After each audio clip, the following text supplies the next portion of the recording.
The blistering heat continues in Florida, and now we're going to add a higher storm chance into the mix. At least it'll help to cool us down. What's going on, guys? I'm certified meteorologist Jonathan Kegas. In this video, we're going to be pinpointing storms for your Wednesday evening. That is going to continue into Thursday as we get back into our more routine thunderstorm pattern that we kind of took a break of for the first few weeks of June and to start of July. The heat is also going to continue for the next few days. I'm talking about the heat index into that 105 to 115 realm. We are going to get a break, I think, as we get into the first part of your weekend. It's still going to be hot, of course. It's always hot in Florida in summer. We know that. But I'm talking about the blistering, borderline dangerous stuff. We're going to back off from that a little bit before it kind of surges back next week. We'll break it all down for you. And then we're going to take a quick look at the tropical Atlantic. There are a few tropical waves out there. We'll talk about that coming up towards the end of the video. Hey, before we get into it, if you want to stay updated on all things weather in Florida, if you want to stay updated on hurricane season 2023, you have to hit subscribe.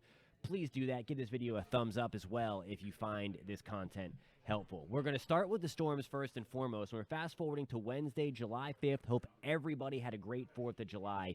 There is 6 o'clock on your Wednesday, July 5th, and things could be rocking again towards interior central Florida around the Orlando area, right around Lake Okeechobee as well, Kissimmee, St. Cloud. We also have a few thunderstorms possible toward the Florida Panhandle, maybe a few showers hanging on to extreme southwest Florida, part of the Upper Keys as well. Otherwise, most of the storm action should be confined to right along and around the Orlando area through Florida. Most of us are going to start Thursday off dry. You do see where we have some stormy weather right off the southeast corner of Florida and then down into the Keys as well. So again, heads up if you're vacationing down there or living down there. And then with the heating of the day, we are going to do this all again. There's 4 o'clock with those scattered thunderstorms around Fort Pierce, again, Fort Lauderdale as well, inland of Miami. More scattered storms around Tallahassee. What's going on? There's 4 o'clock. We have more storms around. Those will continue into your evening. And I think as we get into Thursday, we're going to have the potential for some of these storms to linger as well. There's 9 to 10 o'clock with scattered storms, again, likely all the way towards the Space Coast, into the First Coast, Treasure Coast. All these storms are going to kind of push towards our east, the Atlantic side of Florida. Thursday afternoon into Thursday evening. Notice the Gulf Coast of Florida, pretty dry. Naples from Sarasota, St. Pete, Tampa, even the Cedar Key, Big Bend, Panhandle. We're looking mainly dry with the exception of just a few stray passing downpours again coming into the Panhandle. All right, Central Florida perspective. Mentioned the heat. This is something that continues into Thursday. There is 3 o'clock on your Thursday. We have that heat index when you combine the heat and humidity back into that 105 to 110 ballpark. So we're going to keep that thermostat really, really cranked up all the way through Friday. Again, there it is again, where you see that kind of lower temperature into the DeLand, DeLeon Springs area. That's because it's picking up on some afternoon thunderstorms, helping to cool us down a little bit on Friday. Watch what happens as we get into Saturday, though. I'm not going to say it's cool. It's going to be hot.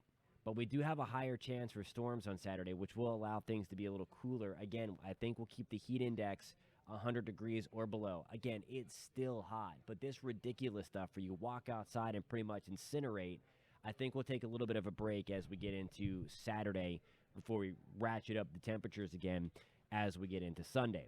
I wanted to show you a closer view here of the storms in Central Florida on Wednesday. There's 6 o'clock again. You see the darker reds and purples. That's where we can have some really, really heavy rain, really rocking storms, kind of like what we did towards the I-4 corridor on the 4th of July. Again, thankfully, as expected, those storms came down and fizzled out before fireworks got underway as well. I want to take you to, that was a kind of a short preview there of the tropics.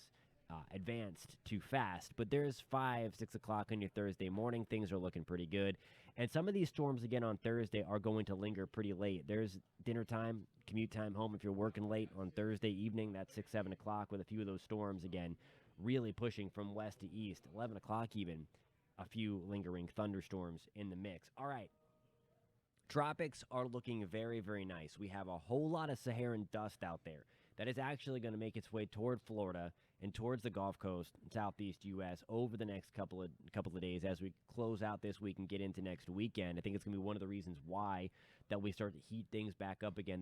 That dry, dusty air tends to kind of remove some of the humidity in the mid levels of the atmosphere, which helps to warm things back up again. But anyway, from a tropical standpoint, no new development is expected over the next several days. I mentioned earlier in the video that we do have a couple tropical waves. There's one there. There's one that is there. that is super low latitude. That is going to head towards South America, maybe getting into Trinidad and Tobago. There's the other one there that's just going to be kind of ripped apart and be under the influence of all of that dry, dusty air. So not expecting any development from that either. I think the first 2 weeks of July are going to be pretty quiet. There were indications that as we get towards the third and fourth week of July, we may have a little something going on. But it's also going to be that time where the Atlantic may start to feel the influence of the strengthening El Nino that we continue to talk about. And as that continues to strengthen, the Atlantic basin will start to gradually build more wind shear, which will make it very difficult for these storms to get going. So we are obviously rooting for that, but we do not have to deal with anything strong this hurricane season. Of course, remember, it only takes one, even with there a lot of wind shear present. If it takes a break for 1 week, that'll allow things to ramp up quickly, especially with a really, really hot Atlantic basin right now. Thank you guys so much for tuning in. Again, if you found this content helpful, give it a thumbs up. If you want to stay updated on all things Florida weather, if you love talking to weather, tracking the weather, post in the comments where you're tuning in from. If you have any questions, I will hit you back up in the comment section as well. Again, thank you so much for tuning in, and we will catch you next time.